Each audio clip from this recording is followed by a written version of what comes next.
तो एक बार बताते हैं, एक भिखारी था। जो भिखारी था वो अंधा था। उसका एक मित्र रहता था कहीं दूर ऊंची पहाड़ी पर। तो एक बार उसका मन किया, सुबह के समय जैसे तैसे रास्ता पार करते करते उसके घर पहुंच गया। पुराने मित्र थे, काफी समय बाद मिले, एक दूसरे का हाल चाल लिया, सुख दुख साझा किया। बैठे बैठे सांझ होने लगी।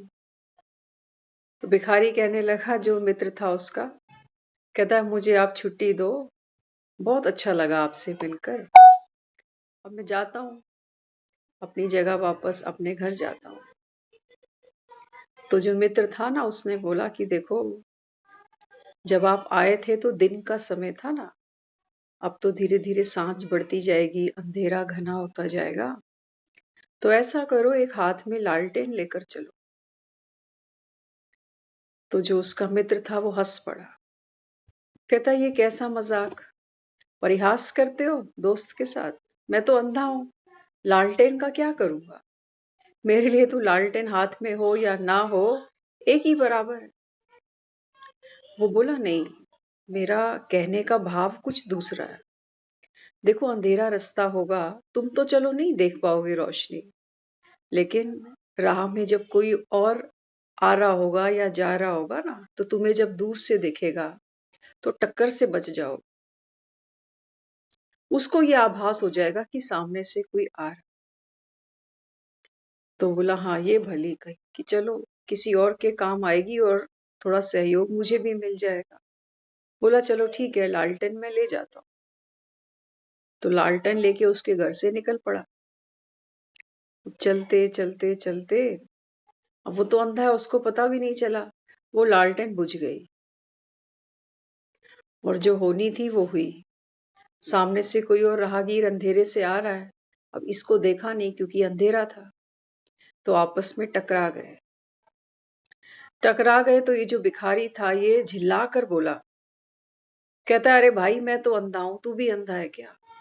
और मेरे हाथ में ये लालटेन भी दिखाई नहीं दी तुझे? तो जो दूसरा था ना, उसने क्षमा मांगी। कहते हैं, क्षमा करना, मैं अंधा तो नहीं हूं, लेकिन आपके हाथ में जो ये लालटेन है ये तो जल नहीं रही, कोई रोशनी तो है नहीं, नहीं तो मैं टकराता थोड़ी आपसे। तो ये लालटेन तो बुझी हुई है आपकी, आपके हाथ में है जरूर, लेकिन ये जल नहीं रही। तो ये भिखारी और ये उतराई का रास्ता और हाथ में बुझी हुई लालटेन, ये स्थिति हम सबकी है, हम सबकी है। बाबा कहता है, बच्चे, ये तुम्हारी उतरती कला। आज का ना, बाबा कहता है, ये रात है। रात माना भयानक अंधियारा। तो बाबा कहता है, सब आत्माओं के स्वभाव संस्कार रोशनी तो है नहीं। वो कहता है तेरी गलती, वो कहता है तेरी गलती, वो कहता है तू अंधा, वो कहता है तू अंधा। बाबा कहता है, यहाँ सब धृतराष्ट्रो, सब गांधारियां। और ये जो हम लालटेन लेके चल रहे हैं ना अपने हाथों में, ये हमें लगता है हम बड़े भक्त हैं, बड़े दानी हैं, बड़े तपस्वी हैं, कितना दान पुण्य करते हैं, कितने शास्त्रों को जानते हैं, कभी रामायण पढ़ते हैं, कभी मालाएं जपते हैं, कभी गीता का उच्चारण करते हैं। ये बुझी हुई लालटेन है, इनसे कोई रोशनी नहीं मिलती। बाबा कहता है ना, बाबा कहता है, बच्चे, जो शास्त्र आपने पढ़े, बाबा कहते हैं, इनको पढ़ने का कोई फायदा हुआ? जिन्होंने ये लिखे वो लिख कर चले गए कि तेरा आदि अंत किसी ने नहीं पाया, और तुम, बाबा कहते हैं, इनको पढ़ने वाले, कितना अहंकार है, शास्त्रों के ज्ञाता हो, विद्वान हो, पंडित हो। बाबा कहता है, ठोकरे तो खा रहे हो सब एक दूसरे से, सुख मिलता नहीं तो लड़ पड़ते, विचार मिलते नहीं तो झगड़े हो जाते। आज के समय में संबंध निभाने सोखे हैं, बड़े औखे हो गए, बड़े औखे हो गए। पहले एक परिवार में एक कमाता था, 6-6 7-7 बच्चे पल जाते थे। आज देख लो, कहाँ हम खड़े। हाँ, तो बाबा कहते हैं बच्चे, जाने क्या देखा मुझ में, मुझे प्यार कर लिया, मेरे लाडले कहा बाहों में भर लिया। एक अंधे को देखकर तो आंख वाले को तरस आ ही जाता है, तो वो तो कौन है। हाँ, बाबा कहता है कि बच्चे, मैं तो तुम आत्माओं का पिता भी हूँ। सिर्फ बाबा कहता है तुमको ज्ञान का तीसरा नेत्र नहीं देता। बाबा कहता है बच्चे, मैं ये तीसरा नेत्र देकर तेरा भाग्य पलट देता। हाँ, मेहनत तुम्हारी है। अब बच्चे को कोई आंखें दे दे, ऑपरेशन करा दे, हाँ, अब बच्चा बोले कि पढ़ भी दो ना, पेपर देने भी तुम चले जाओ। एक था ऐसे ही, डॉक्टर के पास पहुंच गया, आई स्पेशलिस्ट के पास। कहने लगा डॉक्टर साहब मुझे तो कुछ दिखता नहीं। डॉक्टर ने कहा कि ठीक है, आपका ऑपरेशन करेंगे आंखों का, आपकी आंखों की रोशनी आ जाएगी। तो बोला डॉक्टर साहब मैं पढ़ भी सकूंगा। बोला हाँ, क्यों नहीं पढ़ सकोगे, बिल्कुल पढ़ लोगे। तो डॉक्टर के भरोसे पर आंखों का ऑपरेशन करा लिया। अब जब आंख खुलने का समय आया, पट्टी खोली गई आंखों से, तो डॉक्टर से पूछता है डॉक्टर साहब मैं पढ़ सकता हूँ। बोला हाँ हाँ बिल्कुल पढ़ लोगे, क्यों नहीं पढ़ लोगे। तो डॉक्टर ने एक मैगजीन उसके सामने खोली और बोला पढ़ो इसको। कहता मैं तो कभी पढ़ा ही नहीं, मैं कभी स्कूल नहीं गया, मेरे लिए तो काला अक्षर भैंस बराबर। तो डॉक्टर ने अपना माथा पकड़ा। कहते मैं ये तो गारंटी कर रहा था कि आंखें आने के बाद तू पढ़ सकता है, लेकिन तू पढ़ा लिखा ही नहीं है, तू तो अनपढ़ है, तो तू क्या पढ़ेगा। कुछ आंखों के अंदर जादू थोड़ी कर दिया मैंने, आंखों में तो देखने की पावर है बस, लेकिन देखकर समझना, उसको जानना, ये तो कहता है तुझे पहले से सीख कर आना चाहिए था।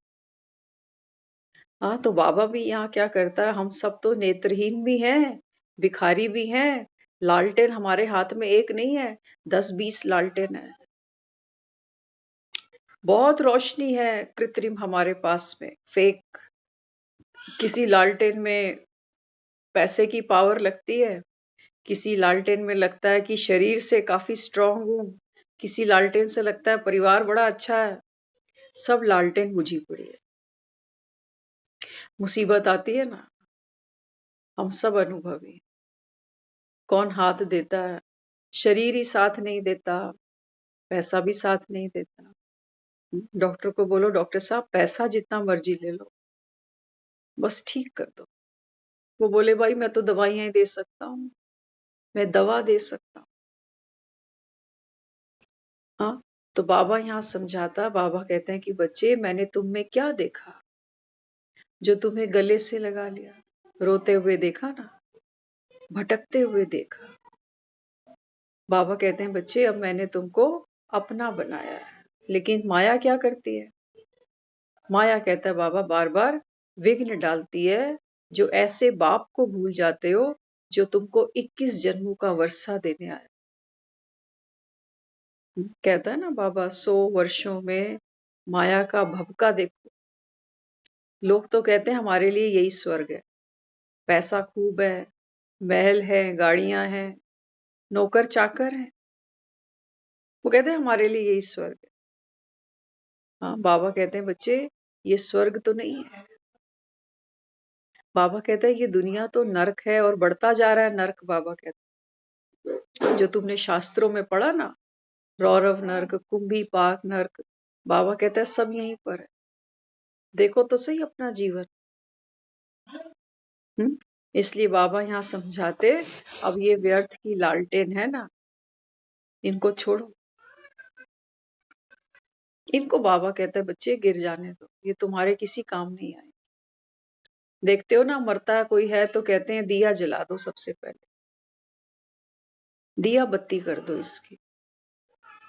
क्योंकि हाँ, अब तो आंखें ही बंद कर ली, अब ये दिया बत्ती से होगा क्या। बाबा कहते हैं बच्चे तुमको रोशनी चाहिए थी ज्ञान की,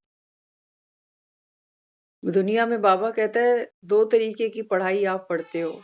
एक तो स्कूलों में जाके पढ़ते हो और दूसरा बाबा कहता है जो आप मंदिरों में, गुरुद्वारों में जो बाणी, जो बाइबल, जो बाबा कहता है इतिहास पढ़ते हो। लेकिन बाबा कहता है बच्चे ये जो पढ़ाई है ये बिल्कुल नई है। दुनिया में बाबा कहता है लोग दुखी हैं, भगवान को याद करते हैं, मानते भी खूब हैं, लेकिन बाबा कहता है जानता मुझे कोई भी नहीं। एक ज भूल बाबा कहता है ड्रामे में क्या करी, गीता को खंडित कर दिया। बाबा कहता है गीता में क्या लिख दिया गया, श्री कृष्ण भगवान वाच। बाबा कहते हैं बच्चे ये वास्तव में तो सच्ची गीता एक मैं सुनाता हूँ, सम्मुख बैठकर सुनाता हूँ, पर काया में प्रवेश करके सुनाता हूँ। बाबा कहता है ये किसी शास्त्र में लिखा नहीं हुआ। जिनको निश्चय होगा बाबा कहता है वो पढ़ाई पढ़ेंगे, बाकी नहीं पढ़ेंगे। वो कहेंगे हमारी माला अच्छी है, हम जो नियम धारणा पे चल रहे हैं इतने जीवन भर से वो सही है। इसलिए बाबा कहता है बच्चे ज्ञान की जो पावर है, ज्ञान की बाबा कहता है जो आपको प्राप्ति है वो बाबा कहता है अल्पकाल की नहीं है। बाबा कहते हैं ज्ञान से प्राप्ति है आपको सदा काल की। लेकिन होगी कि नहीं, बाबा कहता है जो रोज पढ़ेंगे। ऐसे नहीं कि कभी मन दुखी हुआ, किसी से कोई बात हो गई तो चलो मुरली सुन लेते हैं। नहीं तो बाबा कौन खामखा, रिश्तेदारियां इतनी पड़ी हैं इनको निभाएं, बच्चों को देखें, धंधा संभालें, अपनी हेल्थ पर काम करें, रिश्तेदारियां निभाएं, क्या क्या करे एक आत्मा।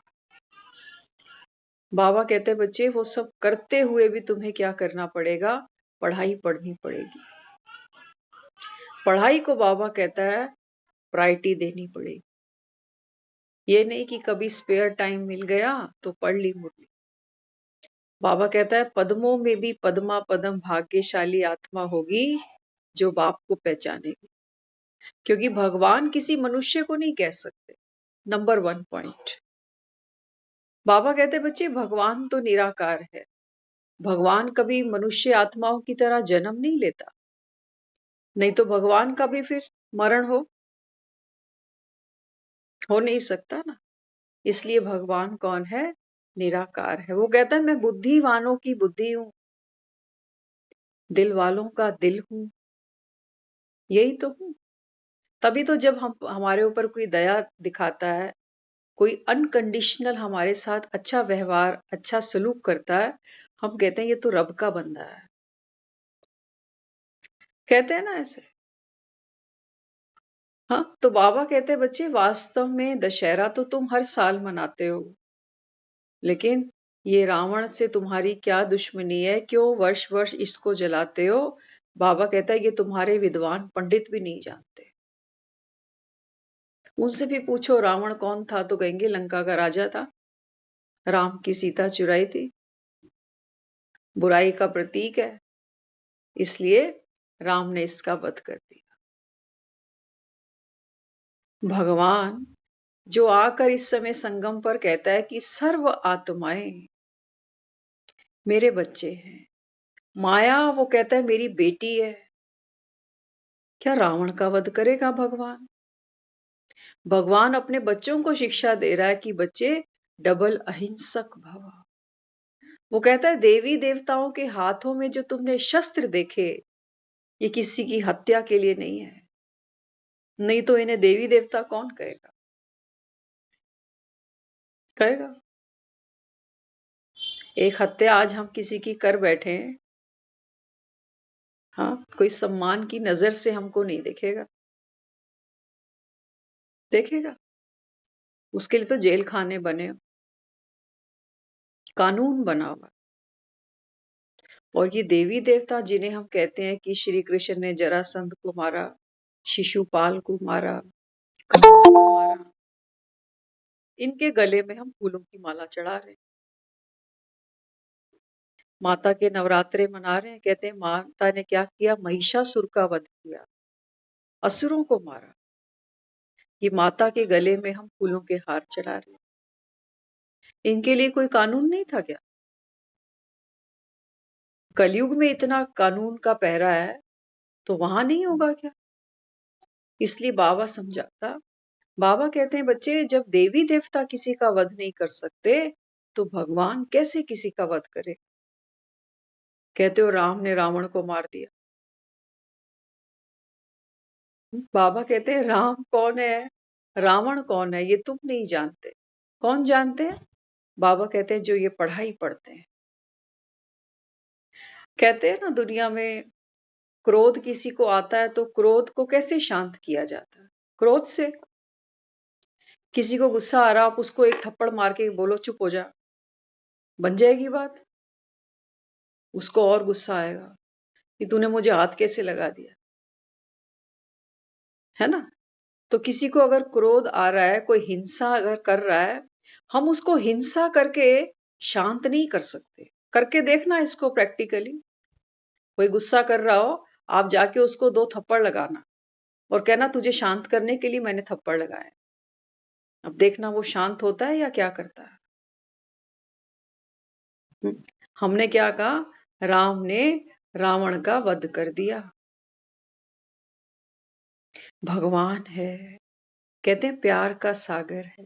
दिखाया ना, मरते समय रावण ने मुख से बोला श्री राम। जीवन भर जिसको श्री नहीं कहा, राम राम कहता गया, बनवासी कहता गया, कायर कहता गया। हाँ, मरते समय उस रावण ने श्री राम पुकारा। राम की गोद में सर रखकर प्राण त्यागे उसने। क्या भगवान हत्यारा होगा?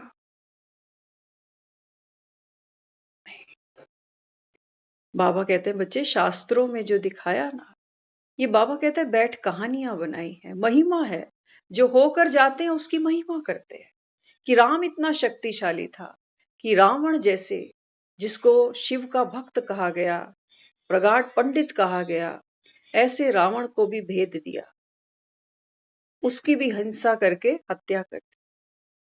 वहां शंकर को दिखाते हैं कि जो बेटा गणेश था उसका सर काट दिया और हाथी का सर उसको लगा दिया।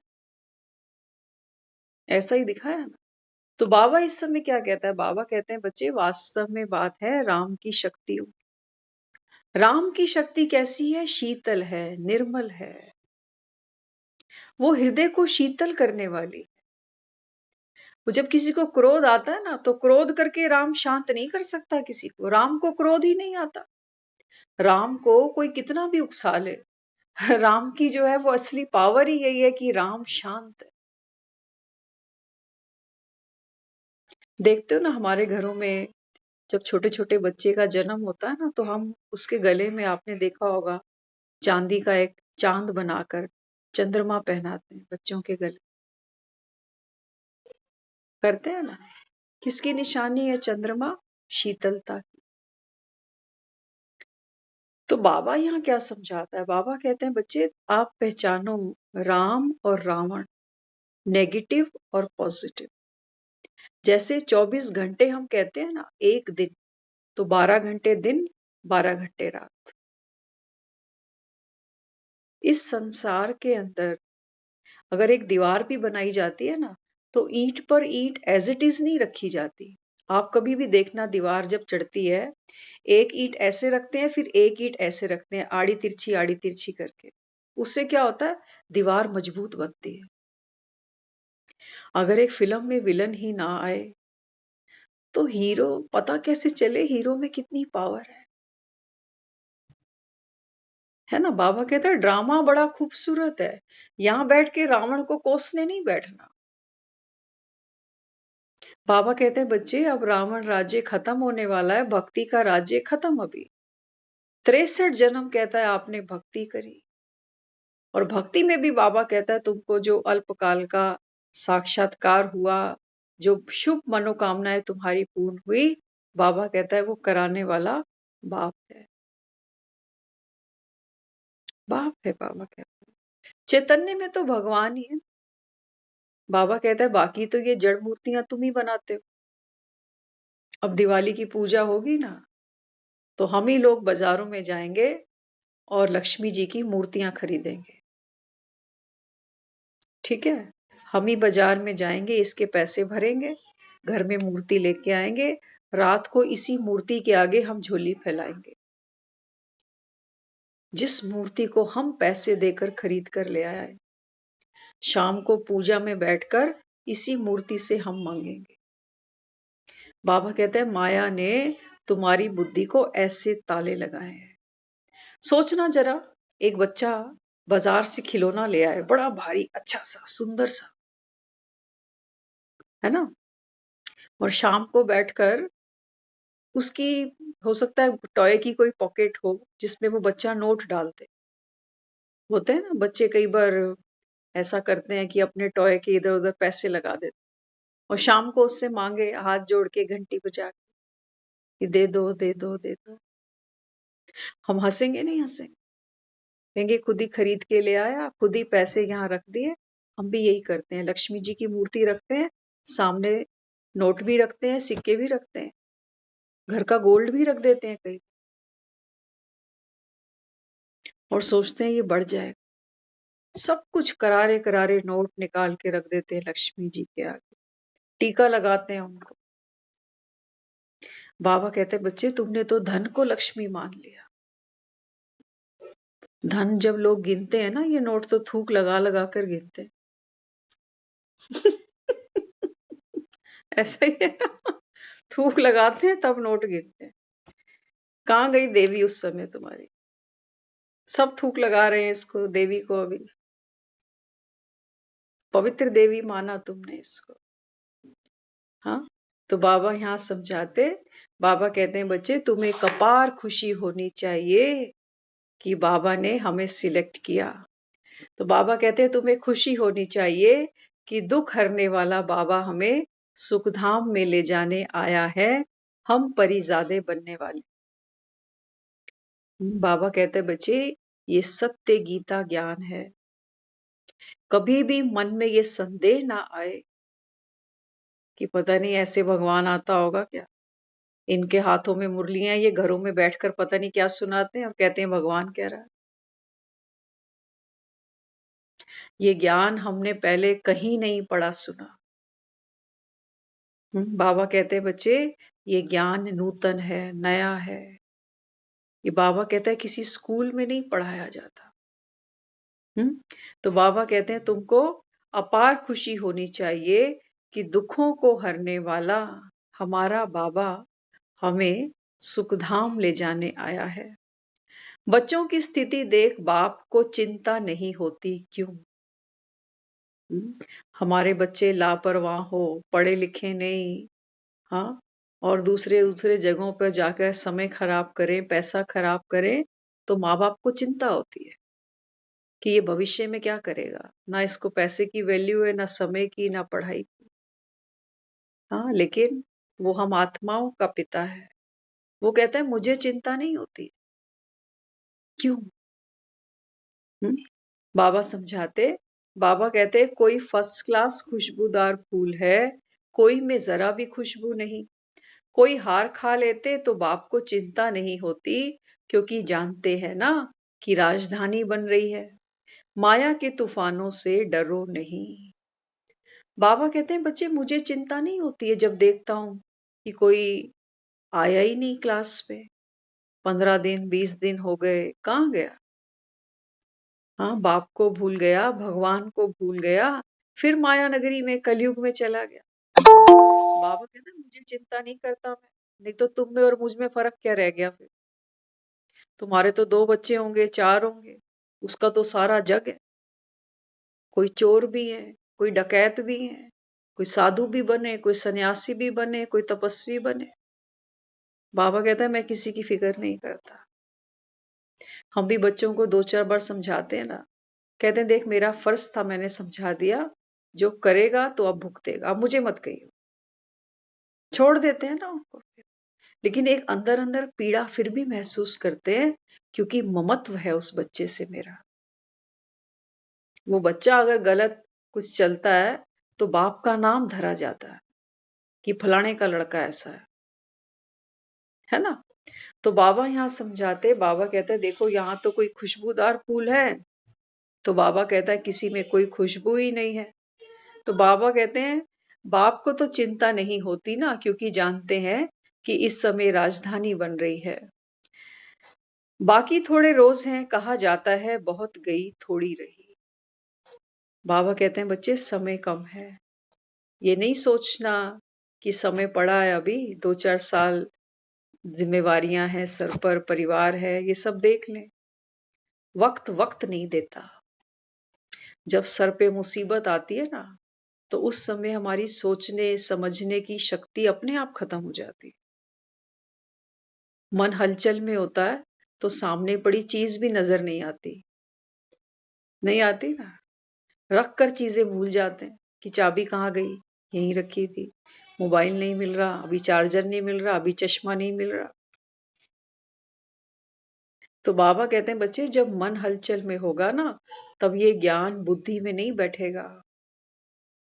ज्ञान को भी सहज समझने के लिए चित्त का शांत होना जरूरी है। चित्त का शांत होना जरूरी है। तो बाबा यहाँ कहते बाकी तो थोड़े रोज रहे, कहा भी जाता है ना कि बहुत गई और थोड़ी रही। तुम मुझे याद करेंगे, माया याद से हटाएगी, लेकिन तुमको बहादुर रहना है। बाबा कहता है बच्चे तुम्हारी बहादुरी अब इसमें नहीं है कि तुमने बच्चों को पढ़ा लिखा कर सेटल कर दिया। तुम्हारी बहादुरी इसमें नहीं है कि तुमने बड़े बड़े मकान बना लिए।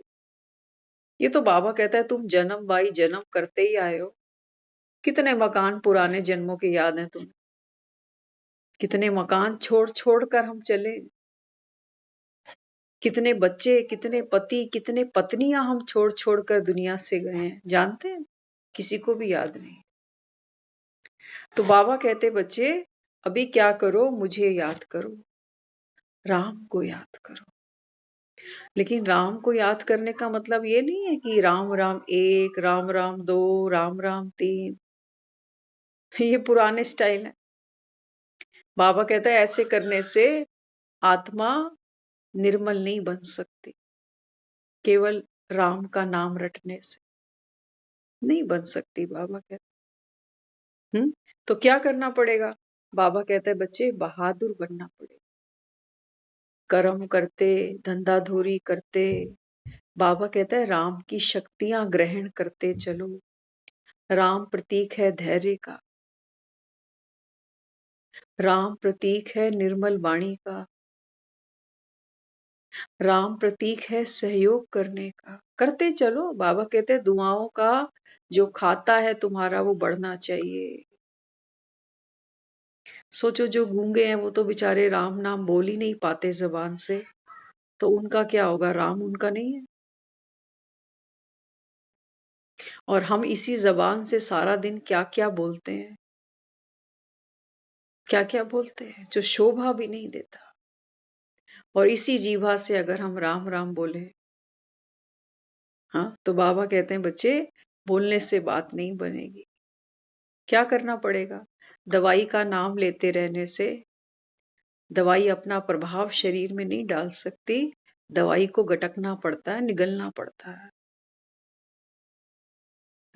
इसलिए बाबा यहाँ समझाते कितने भी संकल्प विकल्प तूफान आए, सारी रात संकल्पों में फिट जाए, लेकिन डरना नहीं।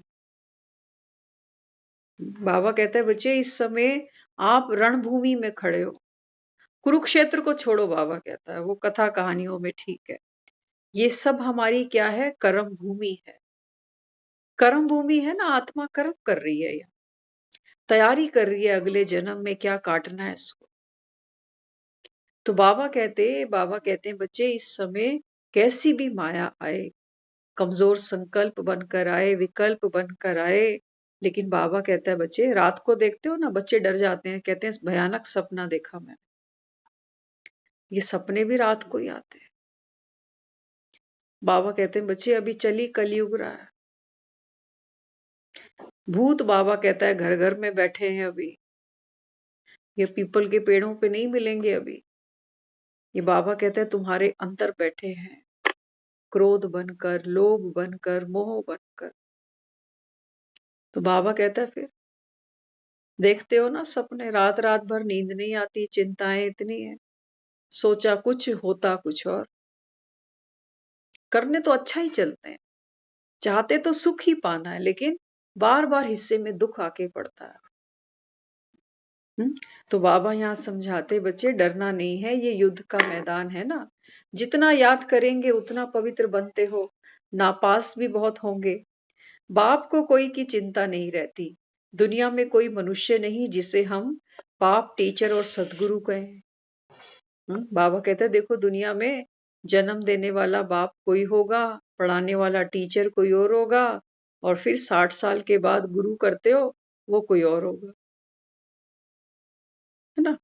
लेकिन बाबा कहते हैं बच्चे यहाँ संगम पर तुम आत्माओं का बाप, तुम्हारा टीचर, तुम्हारा सतगुरु एक मैं ही हूं।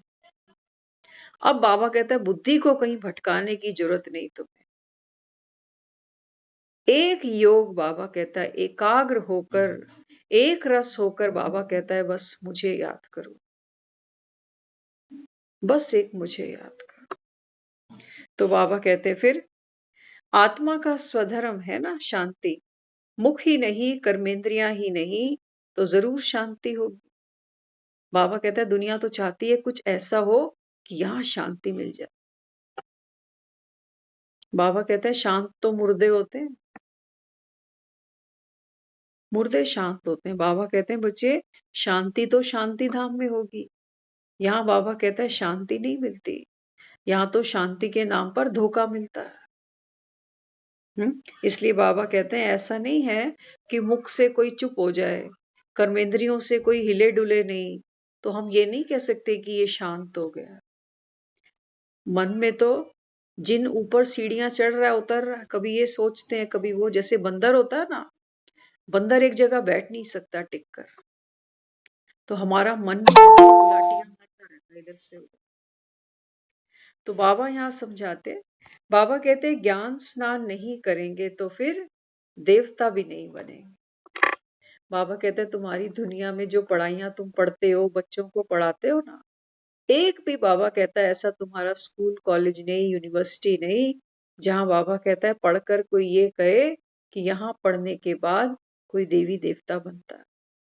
हाँ इंजीनियर डॉक्टर तो बहुत बनते हैं,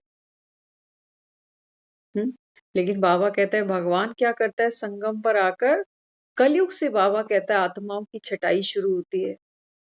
बाबा कहता है ना जब मैं उस दुनिया में आता हूं तो यहाँ कौन मिलते हैं, यादव और कौरव, पांडव यहाँ नहीं है। वो कहता है मैं पांडव छांटता हूं इसमें से, 5 पांडव निकलते हैं बस पूरी दुनिया में से, जिन्हें बाप पर निश्चय होता है, भगवान पर निश्चय होता है। तो बाबा कहते हैं देखो मुट्ठी भर पांडव होंगे ना, बाबा कहता है वो ये रण जीत जाएंगे। बाकी कौरव बाबा कहता है देखो इनका क्या हाल है। कहते हैं ना 100 कौरव थे और 5 पांडव थे, एक भी पांडव नहीं मरा, और 100 के 100 कौरव, कोई बचा नहीं। कौरव कौन है बाबा, वो तो सब एक ही पिता के बच्चे, लेकिन बाबा कहता है कलयुग में जिनकी बुद्धि विकारों की तरफ, संसार के आकर्षणों की तरफ, देहधारियों की तरफ भटकती है। दिखाया ना दुर्योधन को कितना अहंकार कि हस्तिनापुर तो मेरा है, 5 गांव तो क्या तुम्हें सुई जितनी नोक जितनी जमीन भी मैं नहीं दूंगा। यही तो कौरव बैठे हैं आज घर घर के अंदर, भाई भाइयों में झगड़ा किस बात का है आज। ये बाप पर कभी नहीं लड़ते कि बाप को मैं रखूंगा या बाप को तू रखियो, नहीं, ये जमीन पर लड़ते हैं। यही बाबा कहता है कौरव बुद्धि है। कहता है ना बाबा बिल्ले लड़ेंगे, और बाबा कहता है रोटी तुम खाओगे। ये बिल्ले लड़ेंगे अभी जमीनों के पीछे, प्रॉपर्टियों के पीछे, सोना चांदी के पीछे। बाबा कहता है ये लड़ेंगे अभी। तभी बाबा कहता है ये महाभारत की लड़ाई है, भंभोर को आग लगेगी, विनाश होगा, अपनी आंखों से देखना बाबा कहता है। और देख तो रहे हैं परिवार बिखरते हैं, सबके ही बिखरे पड़े हैं, एक बता दो कोई ऐसा परिवार हो, और जो रह भी रहे हैं ना, ये भी हम सब जानते हैं, सब जानते हैं कि हमारा आपस में कितना अपनत्व है, कितना एक दूसरे के ऊपर हम जान छिड़कते हैं। आज तो वो माहौल है, एक घर में रहते हुए भी लोग राम राम दुआ सलाम नहीं करते। तीज त्योहार पर भी औलाद आकर पैर नहीं छूती। आज वो समा आ चुका है। हमने तो यहाँ तक देखा है, बॉडी बाप की नीचे पड़ी है, औलाद सेकंड फ्लोर पर दरवाजे बंद करके बैठी है, हमें नहीं आना नीचे। और बाप के जाने के बाद प्रॉपर्टी पे क्लेम करते हैं। ये दुनिया, बाबा कहते हैं ये कलयुग नहीं देख सकते हो क्या? बाबा कहते हैं जहां बैठे हो जिस दुनिया में, कम से कम कलयुग को तो तुम देखो। तुम कहते हो हमें सतयुग पे तो भरोसा नहीं आता, कि सतयुग में ऐसी दुनिया होगी क्या जहां रावण नहीं है। हम तो पढ़ते आ रहे हैं शास्त्रों में कि राम और रावण की लड़ाई हुई, और ये कह रहे हैं कि जहां राम आएगा वहां पर रावण नहीं होगा, जहां कृष्ण आएगा वहां कंस नहीं होगा। ये तो उल्टी गंगा बहा रहे हैं। बाबा कहते हैं बच्चे तुम बुद्धू हो। बाबा कहते हैं अगर कृष्ण कंस के साथ सतयुग में लड़ाइयां कर रहा है तो उसको स्वर्ग क्यों कहेंगे फिर? स्वर्ग का मतलब क्या? जब कोई दुनिया से जाता है तुम कहते हो ये स्वर्ग चला गया, इसका मतलब ये हम नर्क में पड़े हैं ना अभी। लेकिन हमें कोई बोले कि चलो तुम नर्क में हो, चलो तुम भी स्वर्ग की तैयारी करो, तो कोई नहीं करना चाहता। कोई जाना चाहता है? किसी को बोलो चलो तुम्हें स्वर्गवासी बना दें तो डर लगता है। कहते हैं अरे छुप छुप बोल, मेरी उम्र ही कितनी है अभी, मैंने देखा ही क्या है दुनिया में अभी। तो स्वर्ग जाने का मतलब क्या समझते हैं कि फोटो पे हार चढ़ जाएगा?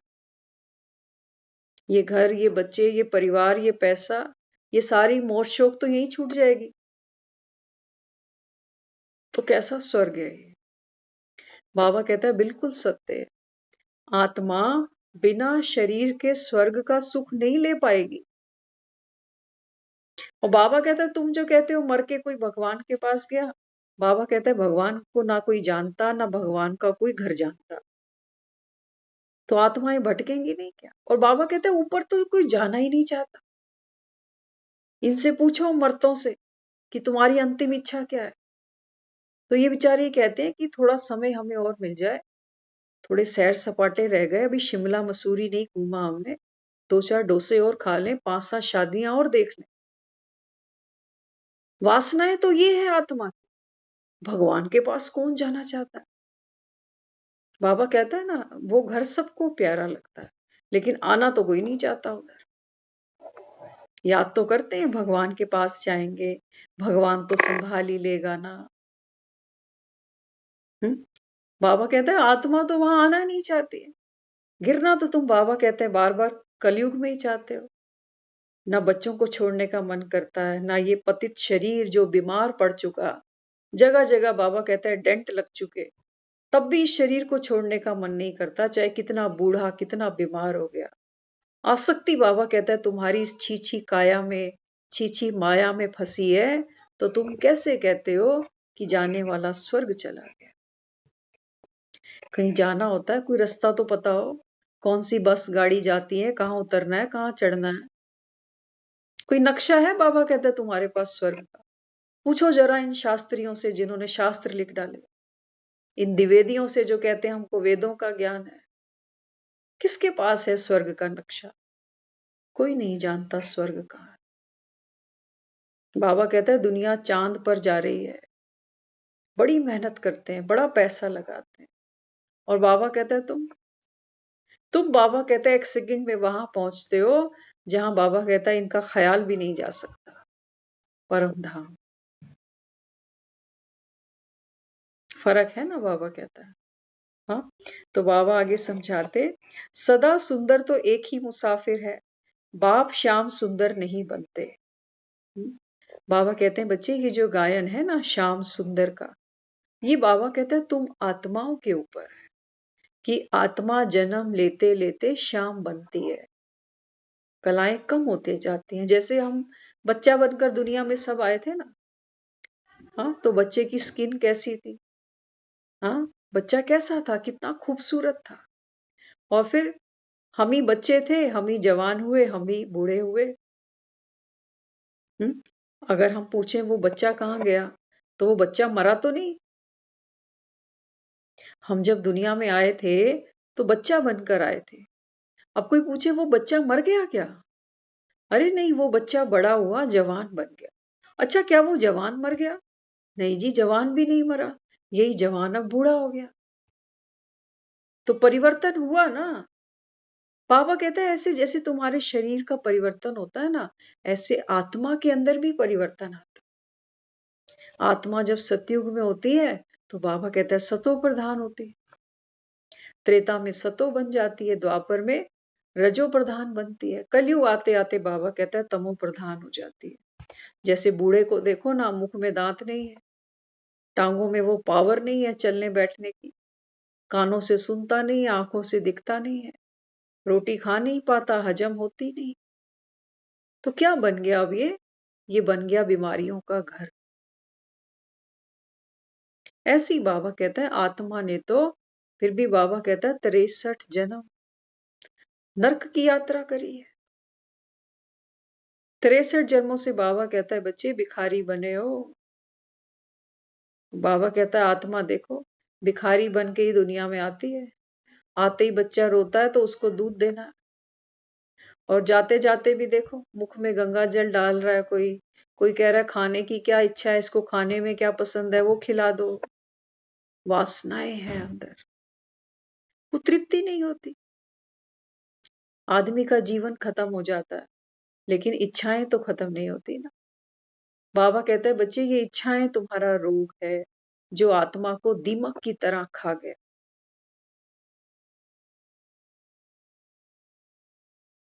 इसलिए बाबा यहाँ समझाते, बाबा कहते हैं मैं ऐसा नहीं हूं कि मैं श्याम सुंदर बनता हूं। बाबा कहते हैं नहीं, ये तुम आत्माओं के लिए है। बच्चों की संभाल करो, अभी पैदा नहीं करो। भगवान कह रहा है, बाबा कह रहा है अगर बच्चे हैं तो बस इनकी संभाल करो न्यारे होकर, अगर नहीं है तो बाबा कहता है पैदा मत करो।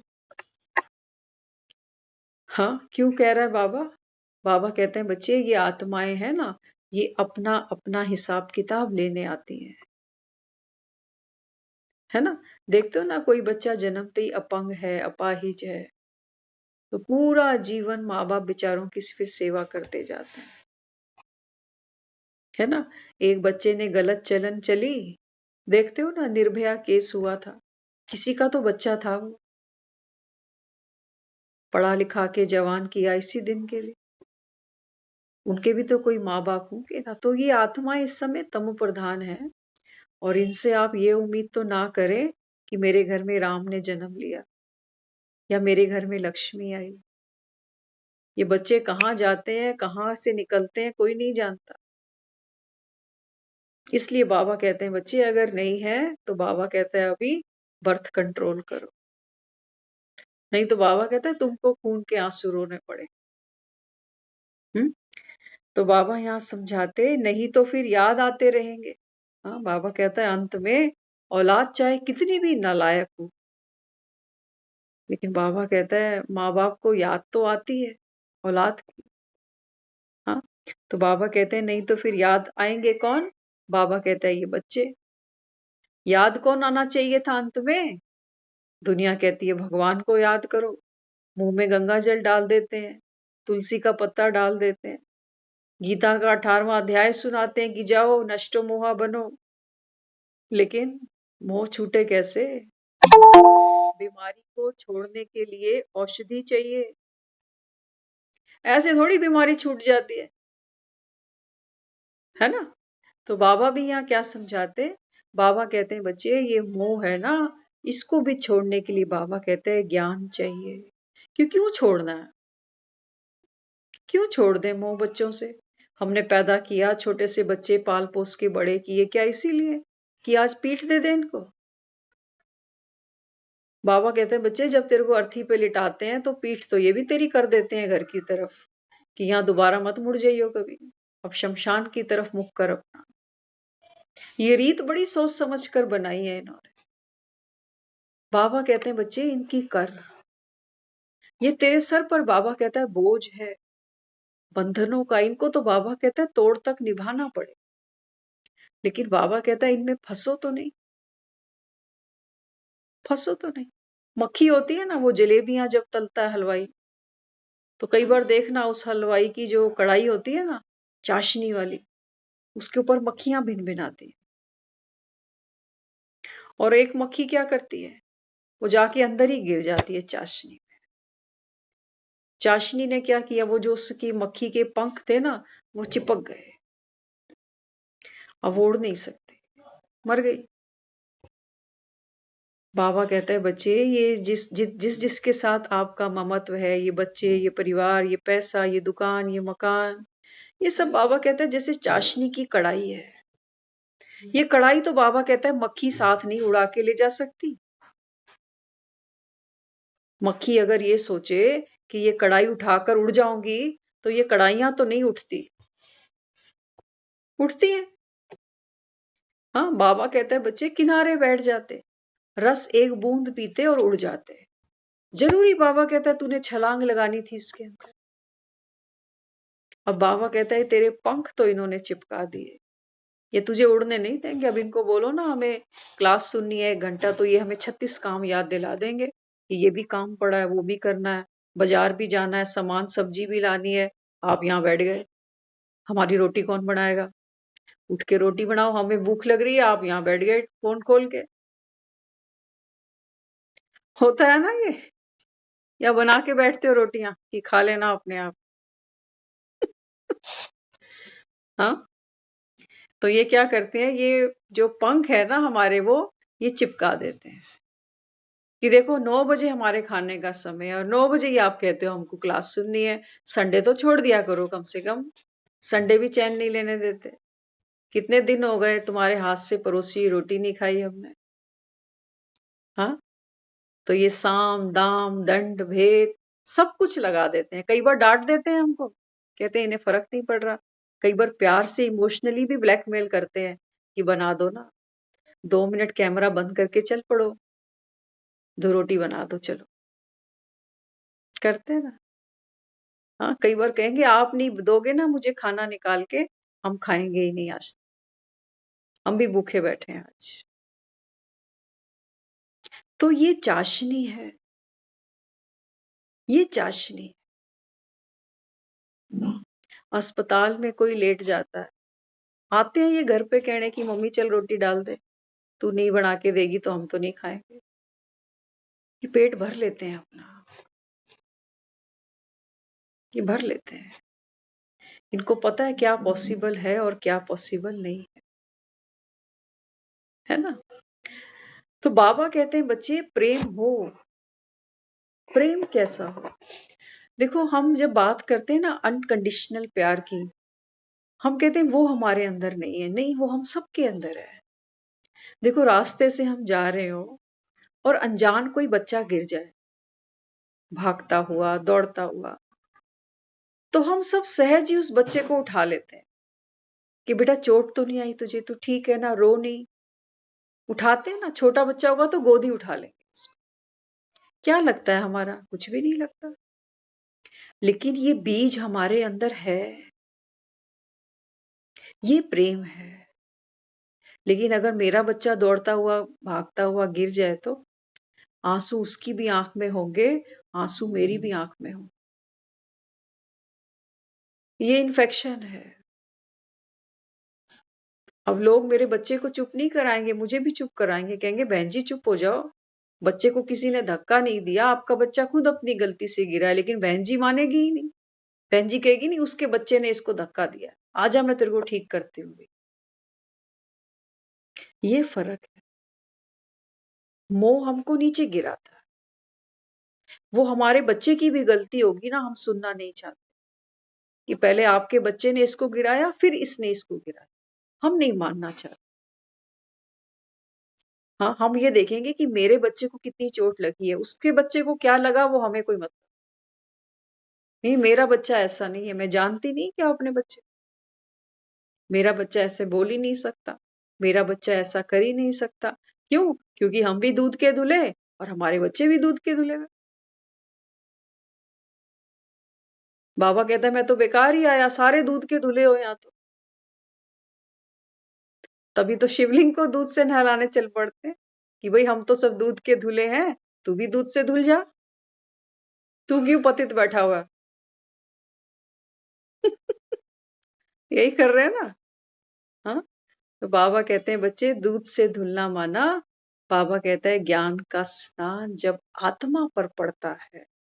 आपने देखा होगा शमशान भूमि जब फूल चुनने जाते हैं ना, तो वो जो पंडित जी होते हैं वहां पर, वो सारे जो फूल, अस्थियां को फूल कहते हैं, तो सारी जो अस्थियां होती है ना उसको दूध से धुलाते हैं वहां पर। एक एक को ऐसे ऐसे रगड़ते हैं हड्डियों को, उनको उसको फिर वहां भरते हैं एक पोटली के अंदर। और मजे की बात है, कभी मन करता है इन चीजों के ऊपर थोड़ा सा मंथन किया जाए। वो जो पोटली बनती है ना जिसमें अस्थियां ले जाते हैं हरिद्वार वगैरह कहीं भी, उस पोटली की सिलाई नहीं करते मशीन से, हाथ से बनानी पड़ती है वो। हमने देखा है अपने घर में ऐसा, तब हमको पता। वो तो पुराने बुजुर्ग लोग कहते थे, कहते हैं सुई धागे से बनानी है, इसमें मशीन नहीं लगा। हाँ, तो बाबा भी यहाँ क्या समझाता, बाबा कहते हैं बच्चे तुम्हारी अस्थियां तो कोई दूध से धो लेगा, लेकिन आत्मा कौन दूध से धोएगा। और कोविड में तो अस्थियां भी कहाँ दूध से धुली, देखो बेचारे ऐसे ही निकल गए। घर के लोग नहीं थे जब शमशान ले जाकर फूका गया बेचारा। पता ही नहीं, लोग पैसे, डेड बॉडी के ऊपर लोग पैसा छोड़कर गए हैं कि संस्कार कर दें।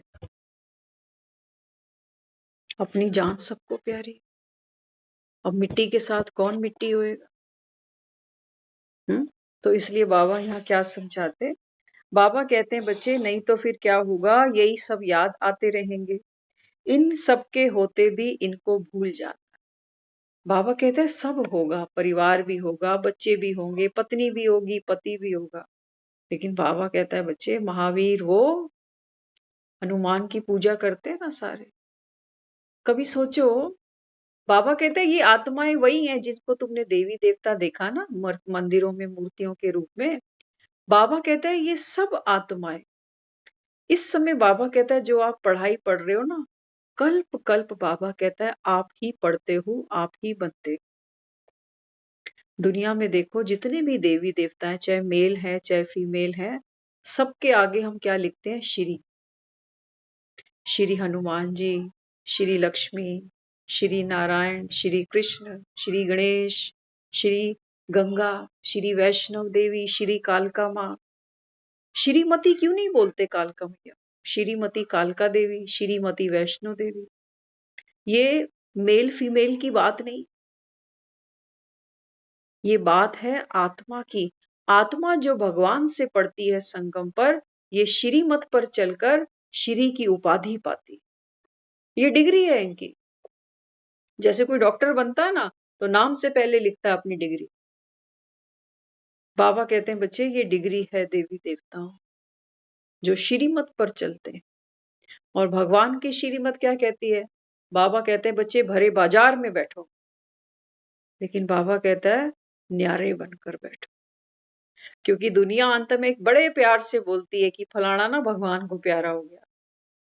बाबा कहता है पूरी जिंदगी तो तुम इनके प्यारे बने रहे, 40 फोन तो तुम इन्हें मिलाते हो रोज कि खा ली रोटी, तबीयत ठीक है, दवाई ले ली, डॉक्टर बदल दिया, खांसी आ रही है, बुखार उतरा। सारा बुद्धि का योग तो बाबा कहता है तेरा इन देहधारियों में फंसा पड़ा है, जो आज नहीं तो कल टर होने ही है।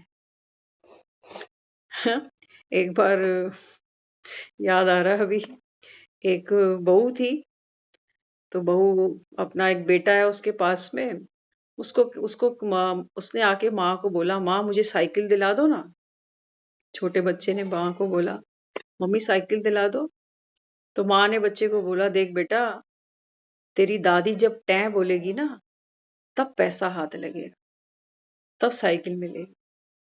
तो बच्चा था, बच्चा दादी के पास गया उसके कमरे में, जाके कहता है दादी तुम टै बोल सकती हो।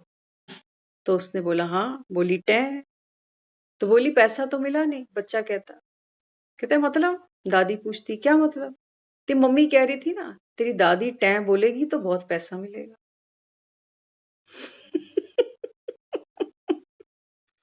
हम्म। तो यहाँ तो सब तैयारी में है कि कोई टै बोले, लेकिन टै कोई बोलना नहीं चाहता। दूसरे से बुलवाना चाहते हैं कि ये टै बोल दे तो हमारा बंधन कट जाए। हाँ, जाने से पहले जो भी है मेरे मतलब का वो मुझे दे दे। बाद में तो फिर कोर्ट कचहरी पड़ जाएगी पीछे, किसको क्या मिले क्या ना मिले। देना कोई चाहता नहीं है। देखो जीते जी मेहनत का पैसा कोई ऐसे मांग ले कि ला मेरे हिस्से का मुझे दे दे, कल को तेरा भरोसा नहीं तू कितने दिन है या नहीं है, और तेरे पीछे मुझे पूछेगा कौन। उम्मीदवार बहुत होते हैं ना, जितना पैसा पीछे छूटता है उतने उम्मीदवार हो जाते हैं। तो इसलिए बाबा कहता है बच्चे अभी जास्ती, बाबा कहता है विस्तार में जाना नहीं। बाबा कहता है कमाओ कितना, शरीर निर्वाह अर्थ। शरीर में 2 रोटी डालते हो, तीसरी की जगह नहीं होती, मना कर देते हैं कि और रोटी नहीं खाई जाएगी। लेकिन इच्छाओं के लिए हम कभी मना नहीं करते कि बस जितना जीवन था अच्छा बीता, जो कमाया ठीक था, अब आने वाली पीढ़ी अपने आप देखेगी, मैंने ठेका थोड़ी उठाया सबका। खुद सक्षम बनेंगे, आने वाले कमाएंगे, अपनी बुद्धि दौड़ाएंगे। हम कई लोगों से मिलते हैं ऐसे, आप बिलीव नहीं करोगे। दिल्ली के तो नहीं है, पुराने गांव से बिलोंग करते हैं लोग। तो वो बताते हैं, कहते हैं हमारे परिवार में जो कजन है सारे, वो 15-16 कजन, और कहते हैं जो दादा परदादा की जो पुश्तैनी जमीनें हैं, हवेलियां हैं, गौशालाएं हैं, कहते हैं कोई भी क्लेम नहीं करता कि हमारा हिस्सा, और सारे मिलजुल कर उस जमीन को डेवलप करते हैं। हम देखते हैं ये तो अपनी आंखों से। कहते हैं वहां तेरा मेरा पैसा नहीं, किसी ने सोचा कि हम ये शेड यहाँ बनवाएंगे, ये करवाएंगे, वो कराएंगे, वो लोग बनाते हैं मिलजुल के। कहते हैं ये प्रॉपर्टी किसी की नहीं है, जब हमारी हमने नहीं बनाई तो हमारी बीवियां कहाँ से बनाएंगी कि हमारे हिस्से में क्या आता। कहते हैं नहीं, हमने कभी मांगा ही नहीं। कहते हैं हमारे दादा हमें एक बार कहते थे कि ना सोना दे रहा हूं मैं घर में सबको, तो तू अपने हिस्से का सोना ले ले। तो कहने लगे नहीं दादी जी हमें नहीं चाहिए, बहुत है। तो कहने लगे मूर्ख है, ये करना थोड़ी कुछ होता है।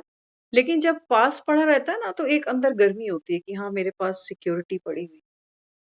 तो कहते हैं हमने तो नहीं लिया उनसे, जबकि सब परिवार वाले हैं, सब कुछ है। और यहाँ तो देखो बेटे मरने मारने को तैयार हो जाते हैं। उनके पास एक ही चीज है, वो कहते हैं हमको पैसा बढ़ाना है। ये नहीं कि जो उन्होंने बनाया है उसी को काट पीट के ये तेरा हिस्सा ये मेरा हिस्सा।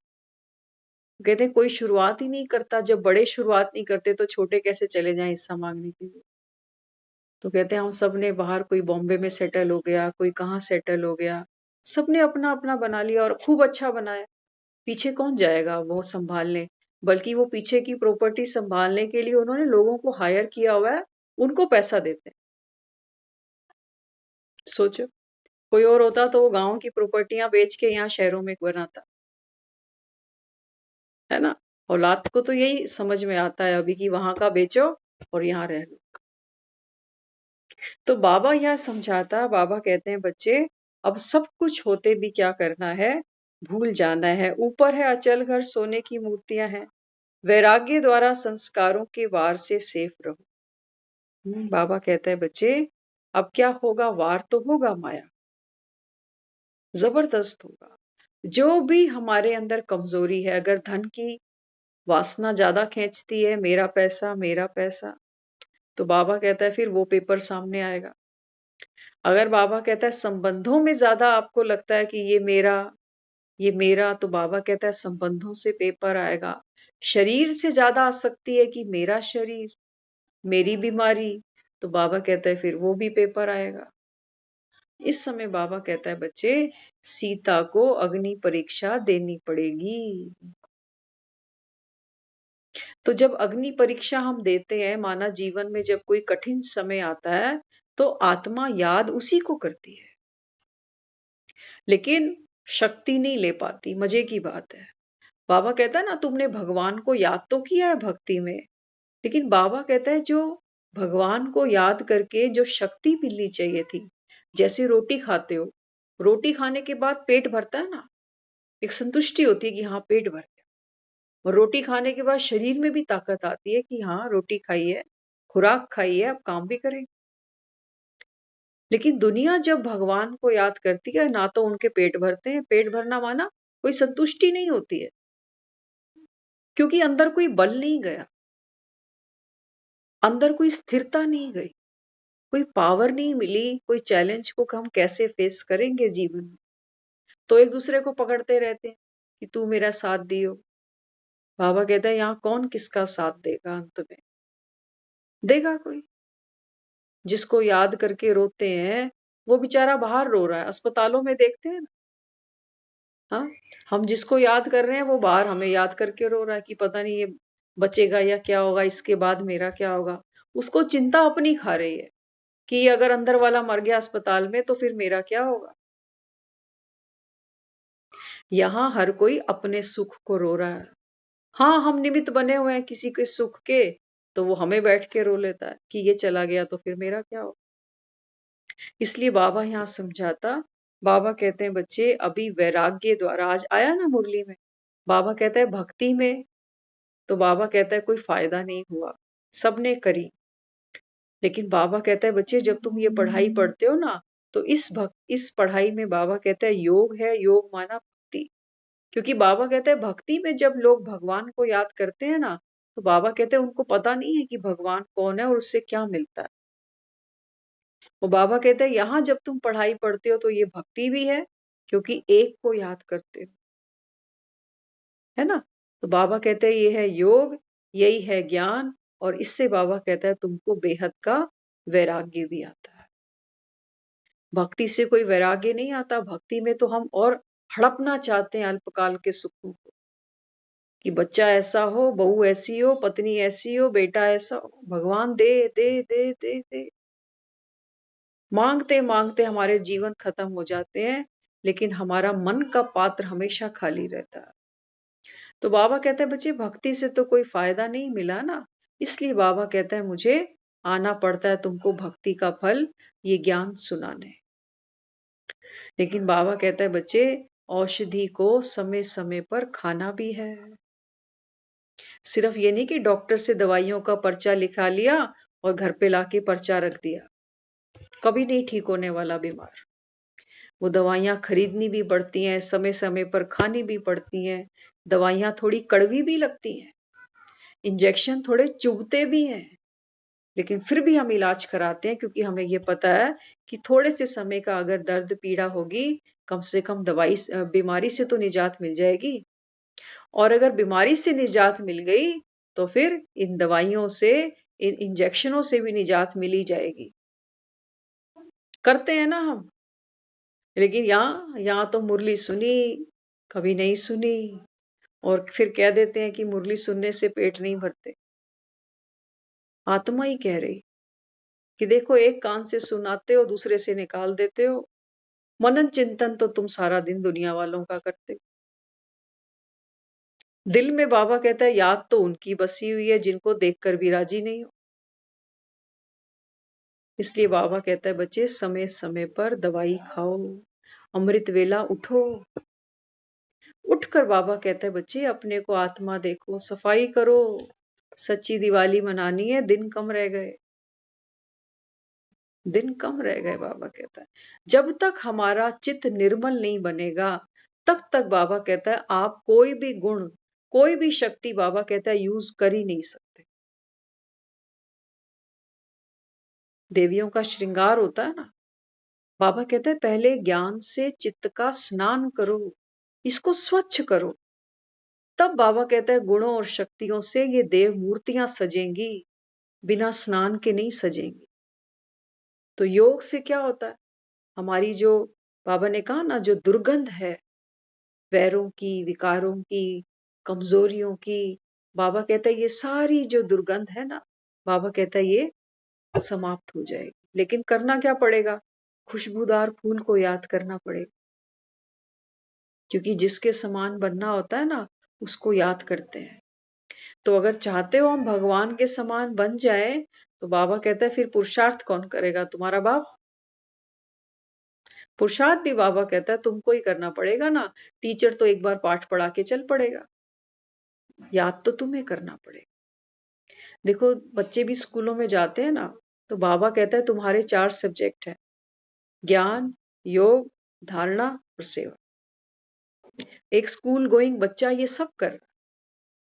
ज्ञान स्कूल में जाके रोज पढ़ रहा है, योग लर्न कर रहा है, याद कर रहा है उस पाठ को कि मेरा पेपर आएगा, और जब पेपर आता है तो वहां पर वो आंसर को लिखता है। ये धारणा है उसकी, याद किया हुआ उसको लिखना पड़ेगा। और जब उसके नंबर आते हैं ना तो सेवा हो जाती है, टीचर का नाम भी बाला हो जाता है, बच्चे का नाम भी बाला हो जाता है कि मेरा बच्चा फर्स्ट आया है, फलाने स्कूल से निकला, फलाने टीचर से पढ़कर निकला। ये सेवा हो गई। लेकिन बाबा कहता है तुम रोज स्कूल में जाओ ही नहीं, पाठ को याद करो ही नहीं। जब बाबा कहता है जीवन में पेपर आया तो उस गुण शक्तियों को बाबा कहता है धारण करो ही नहीं, तो बाबा कहता है फिर सेवा कैसे करो। रिजल्ट बाबा कहता है तुम्हारे हाथ में नहीं है, तुम्हारे हाथ में केवल क्या है, ज्ञान, योग और धारणा। बाबा कहता है अगर इन 3 सब्जेक्ट में अच्छे बनते हो ना तो बाबा कहता है सेवा स्वतः हो जाएगी। इसलिए बाबा यहाँ समझाते, जहां किसी भी तरफ आकर्षण है वहां वैराग्य नहीं हो सकता। माया से निर्भय बनो, आपसी संबंधों में निर्माण बनो। बाबा कहता है संबंध निभाओ, तोड़ तक निभाओ, लेकिन बाबा कहता है इनमें फंसो नहीं। फंस कर बाबा कहता है आत्मा मुक्ति नहीं पा सकती। स्वतंत्र छोड़ो सबको, और खुद भी बाबा कहता है छूटो, फंसो नहीं अभी। तो ये हमारी वो तपस्या है जो बाबा बच्चों से कराता। बाबा कहता है बच्चे मैंने जो तुझ में देखा है ना, तभी बाबा कहता है कि मैंने तुझे अपनी गोद में बिठाया, तो तुमको अपार खुशी होनी चाहिए।